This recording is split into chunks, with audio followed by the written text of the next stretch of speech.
Seguimos nosso caminho por esse mar de longo, até que terça-feira das oitavas de Páscoa, que foram 21 dias de abril, topamos alguns sinais de terra. O capitão pôs o nome de a terra de Vera Cruz. E dali avistamos homens que andavam pela praia, uns 7 ou 8. A feição deles era serem tanto avermelhados, de bons rostos e narizes bem feitos. Seus corpos são tão formosos que não pode ser mais. Eles não lavram nem criam. Nem há aqui boi ou vaca, cabra, ovelha ou galinha, ou qualquer outro animal que esteja acostumado a viver do homem. Enquanto ali andavam, dançaram e bailaram, sempre com os nossos, ao som de um tamboril nosso, como se fossem mais amigos nossos do que nós, seus. Até agora, não podemos saber se é ouro ou prata, ou outra coisa de metal ou ferro. Águas são muitas, infinitas, e desta maneira dou aqui a vossa alteza conto do que nessa vossa terra vi. Deste porto seguro, da vossa ilha de Vera Cruz, hoje, sexta-feira, 1º dia de maio de 1500, Pero Vaz de Caminha.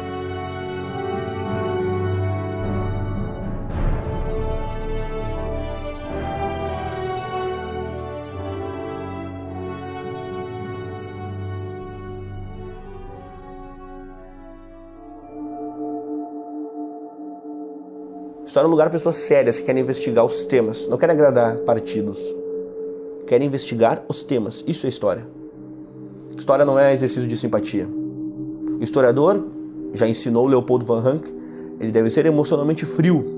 Ele deve olhar a fonte e tratá-la com respeito. Mark Bloch vai dizer, a fonte deve ser interrogada.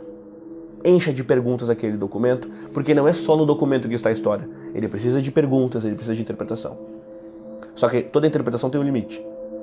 Nós não podemos fazer, como acusou Gilberto Freire, como Marx, que interpretou demais, filtrou demais, foi parcial demais, e com isso fez uma produção que Paul Johnson e o próprio Gilberto Freire citado vão dizer que em muitos momentos é muito mais literatura do que produção sociológica ou filosófica. Há sempre a força do instante. A nossa vida, ela é formada por instantes definitivos até o instante final, que é o instante da morte. E no Brasil, os instantes políticos, os grandes instantes políticos, eles são discutidos de modo muito escasso e, na maior parte das vezes, para garantir interesses interpretativos e não um interesse genuíno com as fontes de investigação, de leitura do passado. Não é para construir um novo Brasil, construir uma história de um Brasil perfeito. Não, mas é para discutir a história do Brasil tal qual ela foi. A gente pode pensar assim, além da gente se conhecer nos detalhes, é melhor para isso, melhor para aquilo, não funciona bem nisso, o clima é tal, até o clima influencia na gente, é importante pensar nos valores universais, sim. Na conversa com os homens de todos os tempos e de todos os lugares. Afinal, existem muito mais pessoas mortas do que vivas. Então, a gente aprender com a humanidade é ouvir os mortos. São estes momentos que formam a nacionalidade. O que é o senso da nacionalidade? É a memória dos grandes feitos realizados em comum, onde todo o povo sente que está participando. É isso que é, vamos dizer, a identidade nacional. Agora, o nacionalismo brasileiro é assim, sempre foi um nacionalismo, primeiro, geográfico e não histórico. Hegel já dizia, a América Latina não tem história, só tem geografia. Então é um nacionalismo idiota, feito de orgulho do território, como se nós tivéssemos feito o território.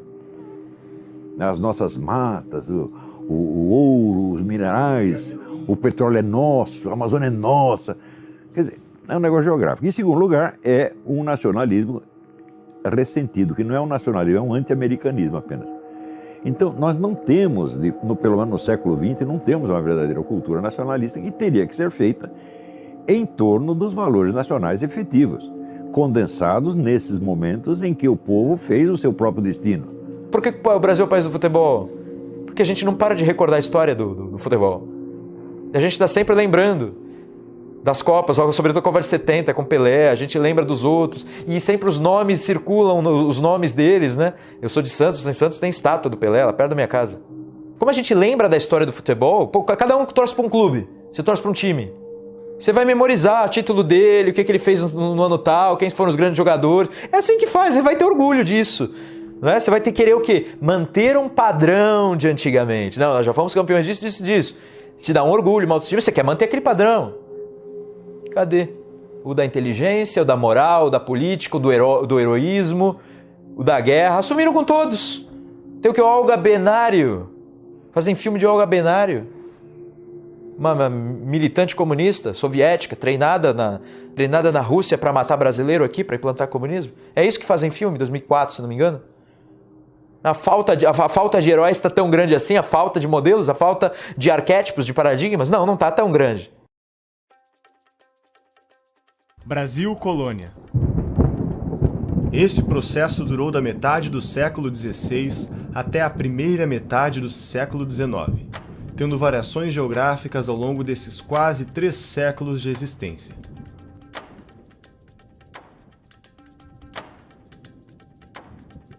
Durante esse período, nunca o Brasil teve o título ou designação oficial de colônia.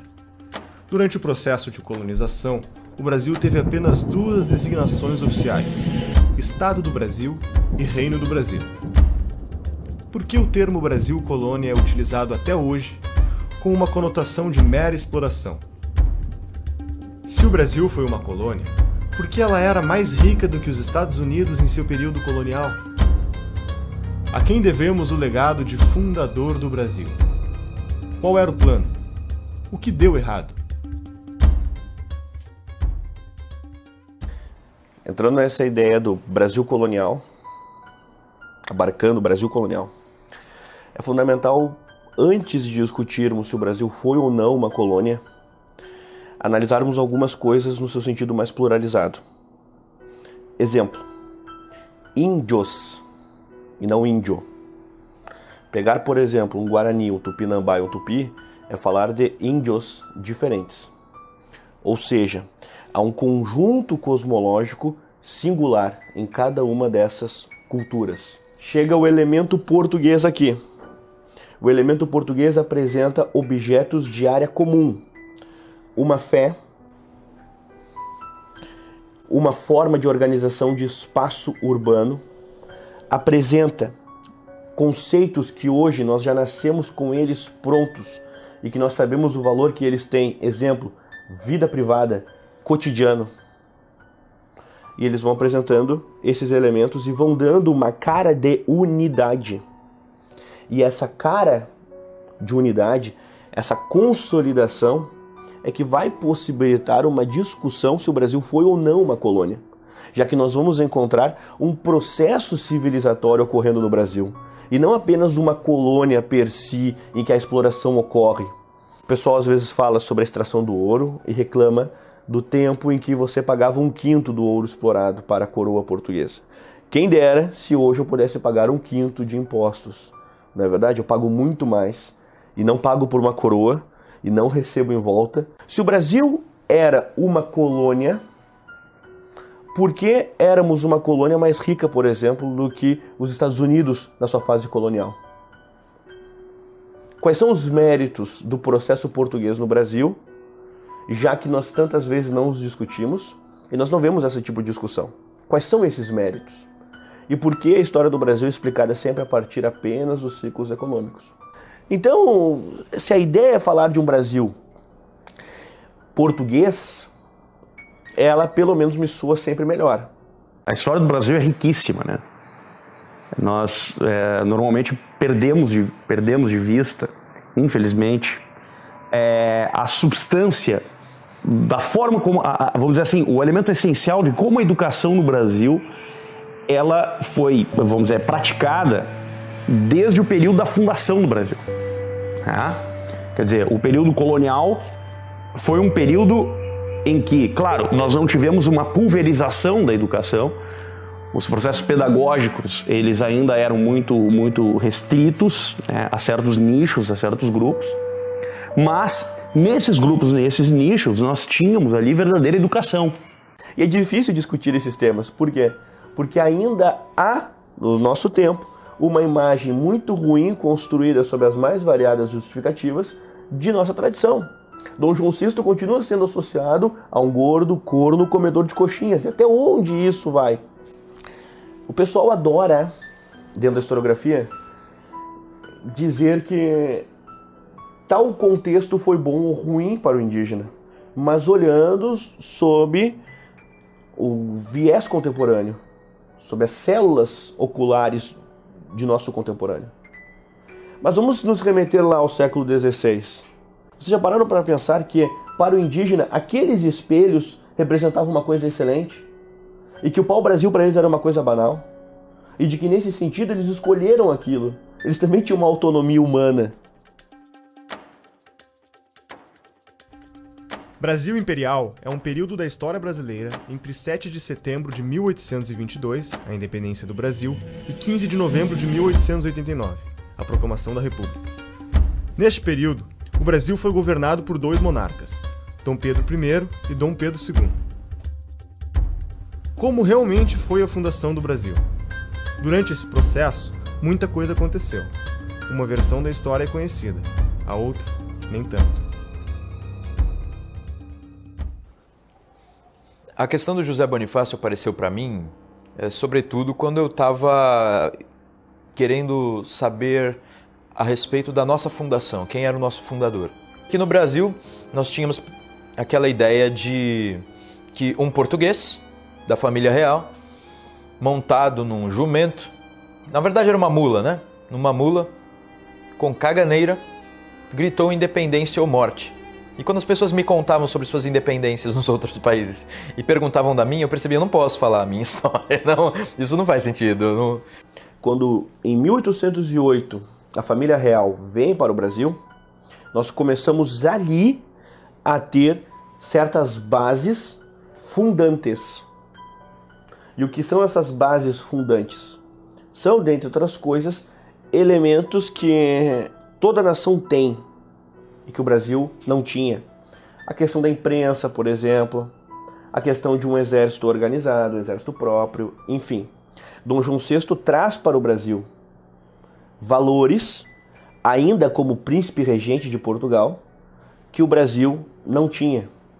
Então vira um país. Daí ele cria o Banco do Brasil, cria os portos, o ensino superior, etc. Toda a infraestrutura brasileira foi Dom João VI começou.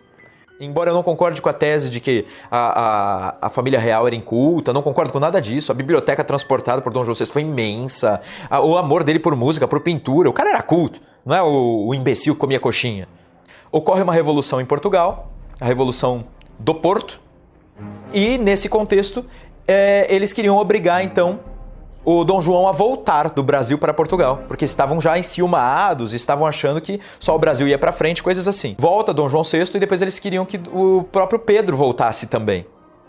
E aí que o José Bonifácio diz não, ele acha que se o Dom Pedro voltar, o Brasil, ele não tinha essa comunicação de hoje, nem estradas, nem internet, nem correios. O Rio de Janeiro se transformou em centro das províncias quando veio Dom João VI. Antes disso, cada província era um universo diferente. Então, esse centro, o José Bonifácio diz, precisamos manter esse centro. Porque é importante, é um centro de intercomunicação, é um centro de administração. Precisamos desenvolver, inclusive, a partir desse centro, uma unidade. Então, José Bonifácio, em alguma medida, Dom João VI, na prática, ele deixa a estrutura do que seria o Brasil. José Bonifácio inventa com consciência, consciente do que fazia. O Brasil tem que ter este território unido. E se a gente tiver que dividir as províncias e cada uma delas obedecer só a Lisboa, nós não vamos conseguir essa unidade. O Brasil vai se quebrar. Porque se Portugal errar, o Brasil pode seguir o mesmo caminho revolucionário dos outros povos da América Espanhola, ou da França, dos Estados Unidos, e o Brasil se quebraria em diversas pequenas repúblicas. E ele dizia, isso vai ser péssimo, enquanto a gente pode manter um grande e vasto império, que era a ideia dele, certo? Então José Bonifácio escreve uma carta muito mal criada para Dom Pedro, antes do dia do fico. Então vai ter o dia do fico e o José Bonifácio escreve para ele que se você tem honra de homem, né, e de príncipe, você vai ficar. Porque senão você vai ser responsável pelo rio de sangue que vai correr aqui. Essa foi a carta que José Bonifácio mandou. O José Bonifácio, dias depois, é chamado para integrar o ministério. Então, Dom Pedro I deu muito valor. Não era Dom Pedro I ainda, né? É príncipe regente. Mas Dom Pedro deu muito valor a José Bonifácio. José Bonifácio integra o ministério. A partir daí, ele manda Dom Pedro viajar pelas províncias. A ideia era viaje de província por província, porque o brasileiro tem esse valor ao símbolo do imperador, do rei. É que o José Bonifácio que cria o termo império, ele muda isso. O Portugal estava acostumado a falar em rei e reino. Então, ele fala, para a gente fundar esse império, eu preciso da unidade. Para fixar a unidade, eu preciso de um centro de força e união. O centro é o Rio de Janeiro, e a pessoa que simboliza esse centro é Pedro. Pedro, viaje para as províncias e conquiste o povo. Pedro era carismático. Coloca o Dom Pedro como, digamos, o símbolo de união. Foi José Bonifácio. E como é que eu tenho certeza disso? Porque ele fundou uma sociedade paramaçônica para enfrentar a maçonaria. Ele sabia muito de sociedade secreta. Ele fundou uma sociedade secreta chamada a Nobre Ordem dos Cavaleiros da Santa Cruz. Santa Cruz, um dos nomes antigos do Brasil. Na sociedade secreta dele tinha uma das lojas, né, que ele não chamava de loja, chamava de palestra, chamava-se Independência ou Morte, muito antes do grito. Ele inventou o termo. Ele coloca Dom Pedro de Arconte-Rei, que era o cargo mais alto, que é quase o imperador. E ele, logo em seguida, que quando o Brasil, primeiro império, Dom Pedro I, qual é o primeiro-ministro? José Bonifácio. Toda a estrutura ele criou na sociedade secreta dele. Enquanto estavam discutindo se ia ser república, se ia manter o príncipe dele, já tinha montado tudo. E aí, por isso que ele é o fundador do Brasil, tá entendendo? O que é o projeto antigo que herda desde Dom Henrique, que era o príncipe das grandes navegações, dos Joões anteriores a Dom João VI, tudo. O que ele faz? Não, Portugal, o grande império, o ideal de grande império, o ideal de civilização cristã, certo? O ideal de ser maior que os gregos, que é o ideal de Camões. Ele diz Portugal superou os gregos. Aquilo que cantavam os gregos fica pequeno se a gente fala das grandes navegações de Portugal. Esse é o ideal. José Bonifácio traz para o Brasil. Então vamos defender, Cavaleiros da Santa Cruz. Vamos defender essa coisa gigante. O último discurso dele em Portugal foi que terras para o grande e vasto império, para a gente fazer uma nova civilização. Onde a gente tenha o assento com 2 S, claro, a gente tenha o assento para as ciências, as letras e as artes. A gente até fica emocionado de pensar no que o Brasil se transformou, tendo uma fundação, um fundador desse e um ideal de fundação desse. O Brasil era isso tudo.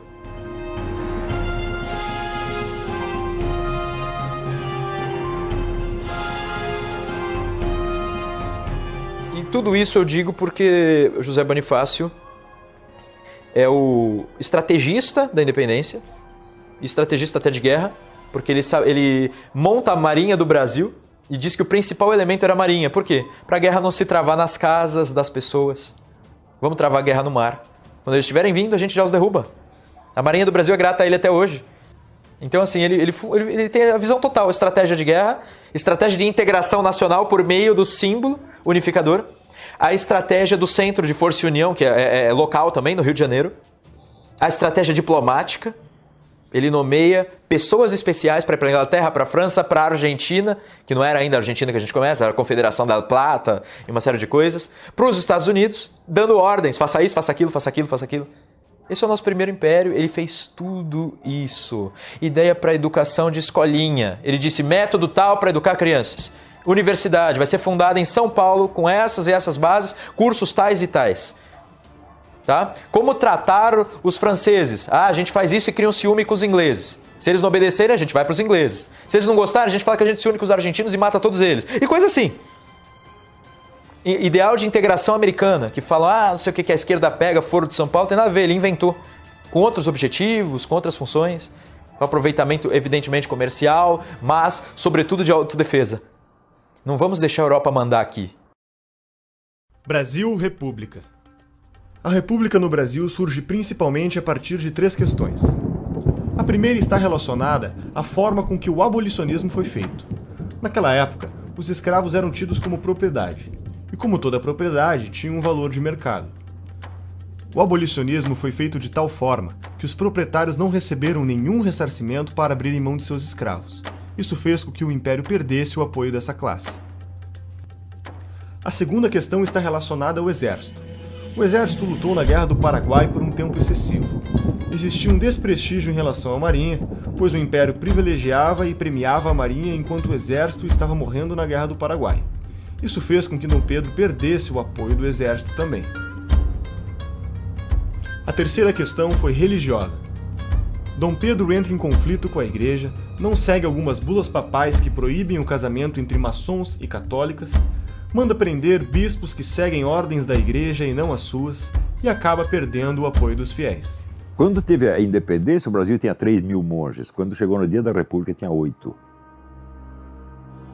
O governo imperial não deixava os superiores das ordens religiosas fiscalizar o que estava acontecendo dentro, não deixava fundar novas escolas religiosas. Isso, a igreja estava acabando. A República veio de um acordo entre a igreja e uma parcela da maçonaria, porque ali era todo mundo maçom, o imperador era maçom, o republicano era maçom, todo mundo maçom. Então tem uma briga interna na maçonaria e a igreja se aliou com uma parte e apoiou a República. Quando a República é instaurada, que é um golpe em cima da monarquia, a monarquia já tinha construído esse argumento. A República simplesmente aprofunda e leva isso a uma estratosfera. De modo que, desde o momento em que a República, de fato, configurou-se como tal, em 1889, a República nunca permitiu, efetivamente, que o Brasil tivesse alguma identidade cultural. E mais, cunha uma ideia de que o Brasil é o país do futuro. Porque quando você deslegitima a cultura de um povo, aquela cultura pode ser fabricada, ela pode ser construída artificialmente por determinação estatal.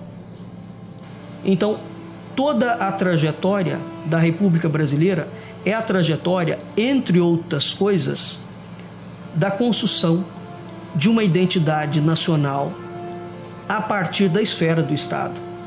A unidade, a concentração do poder substitui o senso de identidade nacional, meu Deus do céu. Quer dizer, se não existe uma unidade de sentimento no povo, alguém tem que criar uma unidade artificial e impor. Você esquece tudo que o Brasil foi, toda a sua herança intelectual, a sua herança espiritual, a sua história e coloca outra. Aí você vai colocando a história de um movimento internacional. Pode ser um movimento comunista, mas isso pode acontecer, porque é o que a Olga Benário é parte do movimento comunista.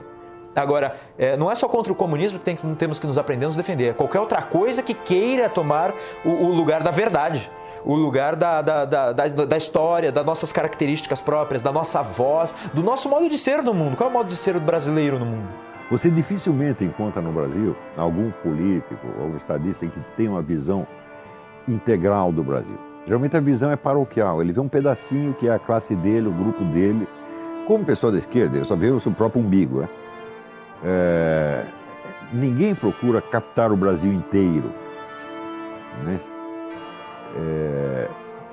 Para isso, evidentemente, você não precisa ter viajado o Brasil inteiro. Um pouco de imaginação basta, um pouco de estudo basta, para você entender como é que as pessoas sentem, né? Você vê, por exemplo, você vai no Rio Grande, o Rio Grande tem uma certa consciência histórica. Sabe por que eles têm a consciência histórica? Porque a sua história foi condensada numa grande narrativa épica que é do Érico Veríssimo, O Tempo e o Vento. Então, você não é obra de história, é uma obra de ficção, mas é a epopeia do Rio Grande. Todo gaúcho leu isso e ele tem isso na memória. Então, você vê, até eu, quando ia no Rio Grande, eu ouvia os caras cantando no Rio Grande, eu mesmo me emocionava, porque eu me sentia participando da história. Agora, tem isso em São Paulo? Tem isso no Rio? Já não tem mais. O Rio tinha, acabou. Estado nenhum tem esse senso de unidade histórica. Nem em Minas Gerais você encontra muito isso mais. Sobrou só no Rio Grande. Não, a República foi uma palhaçada, desde o início. Você vai lá no Rio de Janeiro, você olha o Paço Imperial, que é onde morava o imperador, e depois você vai olhar o Palácio do Catete. O Paço Imperial, o que é? Uma velha casa de fazenda, onde o imperador morava com toda a modéstia, sem gastar dinheiro público. Fizeram a República, daí os generais, não, vamos comprar um palácio, vamos ser os gostosões. Começaram a gastar dinheiro público, começou a corrupção desgraçada, que no Império não tinha. tá certo? E o Brasil caminhou de golpe em golpe, de revolução em revolução e nunca mais estabilizou, não teve 5 anos seguidos de democracia e de ordem, meu Deus do céu. Então você quer saber o que foi a República? Uma bela porcaria, é? E essa outra fase começa com militares no poder. A gente fala de ditadura militar a partir de 64. A gente começa com uma república que é conhecida como República da Espada, do Deodoro, Marechal Deodoro da Fonseca, e o seguinte, Marechal Floriano Peixoto. A gente tem uma República da Espada porque é a República do Exército, é uma ditadura positivista. Nossos 2 primeiros presidentes foram ditadores militares, digamos assim. Então, a Constituição foi feita em 1891, a Constituição já foi desrespeitada pelo segundo presidente da República. A revolta da Armada, a Marinha, lembra que eu disse que o Exército que era republicano, mas a Marinha adorava o Império. Aí a Marinha, vez ou outra, colocava navios de guerra na frente do Rio de Janeiro, dizendo: vou bombardear tudo se você não fizer tal coisa. Aí a revolta da Armada, a famosa revolta da Armada. Começa assim a história da República. E dizem que não teve guerra civil no primeiro momento, mas aí depois tem revolta da Armada, depois tem Canudos, depois tem um monte de coisa. O Brasil precisa formar e reconhecer pessoas capacitadas, e esse reconhecimento de pessoas capacitadas nas diferentes áreas é que vai possibilitar que pessoas cresçam. E a política, nesse apanhamento historiográfico de um século XX, em que sai uma coroa, sai uma trindade, entra outra bandeira, outro hino, outro símbolo constitucional, sai esses símbolos constitucionais, entra Vargas, carregando, no seu período, outros símbolos nacionais. Quando nós voltamos à ideia de Deus presente na Constituição, que não é mais o Deus da Trindade, é o Deus laico, é o Deus que abre um conjunto de possibilidades em que até Vargas ou Lula podem ser o Messias. Sai Vargas, uma Brasília surge. E estou fazendo tudo isso assim, de forma acelerada. Sai Brasília, no sentido de apresentação simbólica, nós temos 64.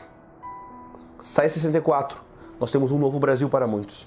O novo processo de independência ocorreu em 88. Sai 88, 2002. Eis o momento de libertação do povo. Não, a libertação do povo aqui já aconteceu. Já aconteceu há muito tempo. Então esse processo de mudanças simbólicas, esses vácuos, germina a existência de todo tipo de tirania. Deixa ali, as sementes estão bem postas. E isso até hoje. O Brasil é uma aberração total. Brasília matou o Brasil, né? Eu considero o Juscelino Kubitschek uma das maiores bestas quadradas que já houve na história do Brasil. Porque o Rio de Janeiro, ele era a síntese do Brasil, né? Se você pegar, por exemplo, a literatura brasileira, ela é toda feita de sujeito que saiu do Amazonas, do Ceará, do Rio Grande, aí foi parar no Rio. E aí no Rio você tinha o diálogo entre as várias culturas do Brasil, né? Agora mudou para Brasília, criaram lá um tipo de arquitetura que torna uma manifestação popular quase impossível, porque está longe e os edifícios são dispostos de tal maneira que o povo não tem sequer acesso. Vocês viram isso em março de 2015, não é isso? Agora, se o governo estivesse no Palácio do Catete, ele caía em 24 horas. Tá entendendo? Então criaram uma capital para ser uma ditadura. Existe um livro feito por 2 arquitetos soviéticos, cujo nome não me ocorre agora, são 2 nomes complicados, que chama Cidade Comunista Ideal. É o modelo de Brasília. E foi isso que eles fizeram lá. Quer dizer, você chama um negro comunista para fazer a capital do país. Ele vai fazer o quê? Uma arquitetura comunista, evidentemente. É um falso símbolo nacional. Brasília não condensa nada da nacionalidade. Você vê ali algum sinal da velha arquitetura brasileira?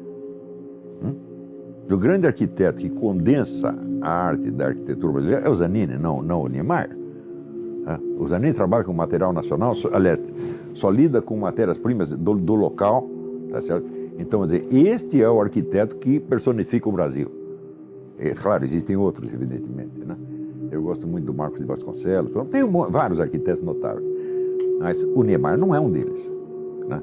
A arquitetura Niemeyer, como a do tal do Vila Nova Artigas, arquitetura comunista, Tá certo?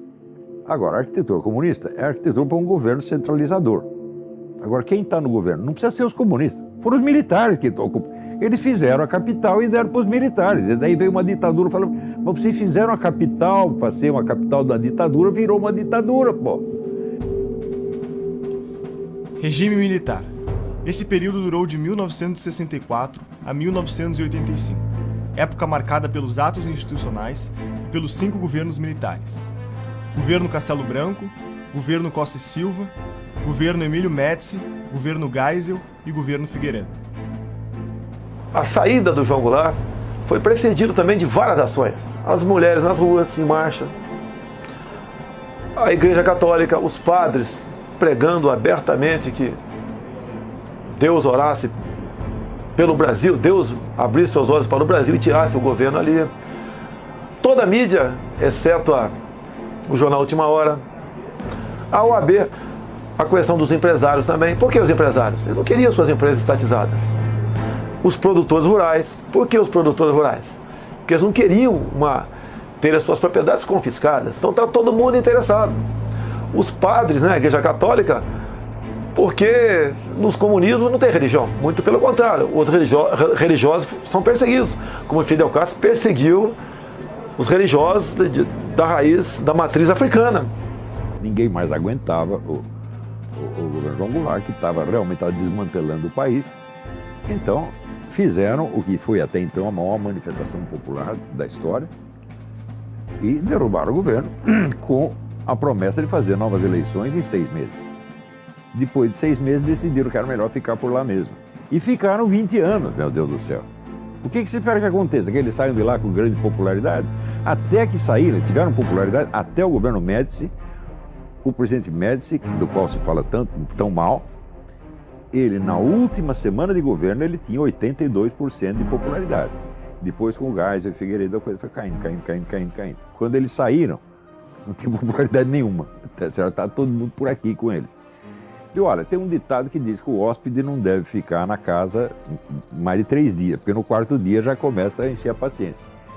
Os militares cometeram esse grande erro, disseram, nós vamos ali resolver o problema e vamos para casa. Ficaram lá 20 anos, meu Deus do céu. Aquilo poderia ter marcado a nossa história para sempre.